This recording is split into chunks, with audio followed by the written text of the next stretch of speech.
এই যে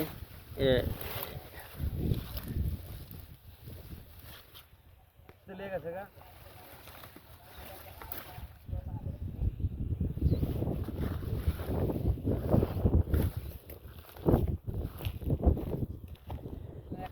এই জালির গাছটা লাগানো গাছ না, এটা আমরা এই যে ড্রাগনের জমিতে যে সারটা এনে এক্সট্রা রেখে দিয়েছি পাশে।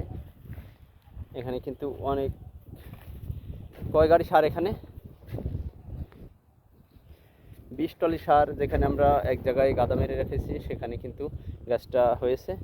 আর গাছটা অসংখ্য জালি ছিল, এ পর্যন্ত আমরা অনেক জালি খেয়েছি এখানতে। এবং এই যে যেগুলো সাদা হয়ে গেছে সেগুলো তার খাওয়া যাবে না।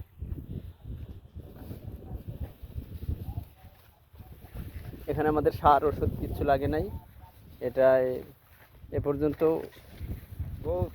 100 পিস জালি আমরা এখান থেকে সংগ্রহ করেছি, কিন্তু সাদা হয়ে গেছে বেশি। সাদা এখনও 10টা, মিনিমাম 10টা আছে এখানে। 5টা ফ্যামিলি টুকটাক খাওয়া হইতাছে।